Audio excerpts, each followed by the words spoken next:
Eto na nga mga chong, marami tayong basketball updates. Justin Brownlee, inilahad ang problema ng Barangay Ginebra. Barangay Ginebra big man Isaac Go, nape-pressure nga ba sa Barangay Ginebra? Sa nakalipas na 3 laro ng Barangay Ginebra ngayong Governor's Cup ay hindi nga maganda yung overall performance ng koponan ni Coach Tim Cone. At yung pinakatutok nga ng atensyon ng lahat ay nandito kay Isaac Go. Dahil sa 3 nakalipas na laro ng Barangay Ginebra ay hindi pa rin ito nakikitaan ng magandang performance. Napakalaki nga ng ine-expect ng lahat dito kay Isaac Go dahil kinuha nga siya ng Barangay Ginebra sa trade kapalit ng consistent BPC at MVP contender na si Christian Stan Hardinger. Alam naman nating lahat mga chong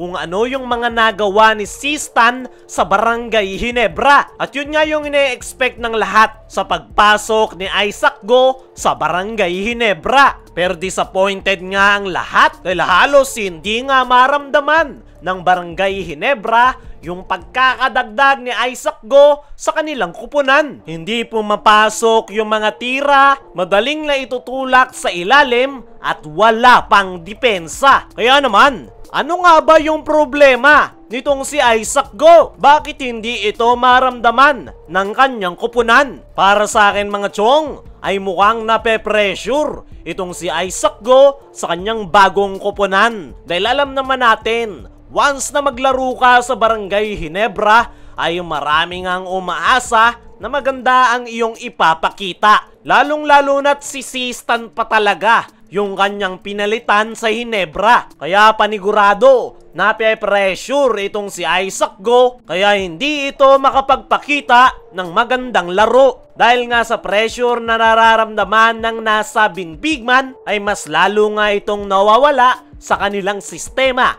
na triangle offense. Nag-a-adjust pa nga itong si Isaac Go dahil hindi nga biro yung sistemang ginagamit ni Coach Tim Cone. Nabanggit na nga ni Isaac Go bago pa magsimula ang Governor's Cup ay hindi nga raw madali para sa kanya ang mag-adjust sa triangle offense. Kahit patulog na raw siya ay triangle pa rin yung kanyang iniisip. Tapos nadagdagan pa ng pressure, ang resulta hindi talaga siya makapagpakita ng magandang performance at hindi siya maramdaman ng kanyang kupunan. Ayon nga sa nakalap nating balita, ay ang plano ni Coach Tim Cone dito kay Isaac Go ay gawing isang stretch big man. Yan daw talaga yung magiging role ni Go sa Barangay Ginebra. Pero hindi nga nagiging maganda yung resulta dahil hindi pumapasok yung kanyang mga tira. At kapag maalat nga yung outside shots nitong si Isaac Go, ay wala na siyang maitulong sa Barangay Ginebra. At yan nga yung kinaiinisan ng mga fans dahil imbes na mapaganda o mapalakas ang Barangay Ginebra, ay mas lalong humina dahil sa pagkakadagdag ni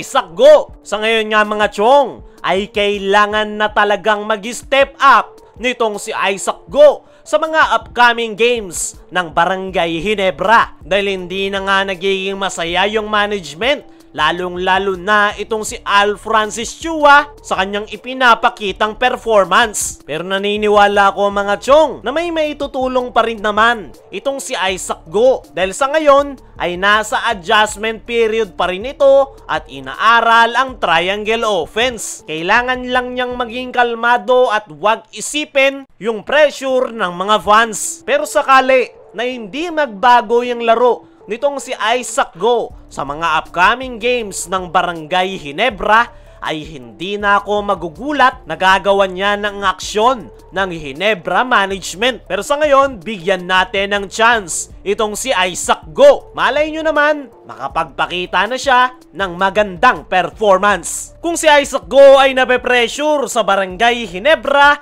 ay inilahad naman nitong si Justin Brownlee ang problema ng Barangay Ginebra ngayong Governor's Cup. As of now nga mga chong, ay kasalukuyang merong 1 win at 2 losses record ang Barangay Ginebra. Hindi nga maganda yung kanilang ipinakitang performance, lalo na sa kanilang last game kontra Blackwater Bossing. Kaya naman, Maraming Ginebra fans ang dismayado sa ipinapakita nilang performance. Pero hindi nga nababahala itong si Justin Brownlee sa mabagal na panimula ng kanilang kupunan. Kung saan, inilahad pa nga nito yung problema ng Ginebra na kulang pa daw sila sa chemistry at hindi pa kabisado ng iba yung kanilang sistema na triangle offense. Aminado si Justin Brownlee na nahihirapan sila sa ngayon at wala pa silang maayos na chemistry gawa ng napakaraming araw bago sa kanilang koponan. Ayon pa rin kay Justin Brownlee ay hindi na nga daw bago yung ganyang problema sa Barangay Ginebra. Ilang ulit na nga daw yung nangyari sa tuwing may mga bagong players na nadadagdag at nagagawa naman daw nilang malampasan. Hindi nga raw madali sa umpisa pero sinisiguro nga nitong si Justin Brownlee na once na makuha na nila yung kanilang rhythm at makabuo ng solid team chemistry ay doon na nga daw lalabas yung full potential ng bagong rebuild na lineup ng kanyang kupunan. Sa ngayon nga mga chong ay ang gustong sabihin nitong si Justin Brownlee ay magtiwala lang tayo sa Barangay Ginebra at sa sistemang ginagamit ni Coach Tim Cone. Nagkakapaan at nag-aamuyan pa nga lang yung mga players ng Ginebra at gaya nga ng sabi ni Brownlee, once na makabuo sila ng chemistry ay dun nalalabas ang tunay na laro ng Barangay Ginebra. Kayo mga chong, agree ba kayo sa sinabi ni Justin Brownlee? I-comment mo lang dyan sa ibaba.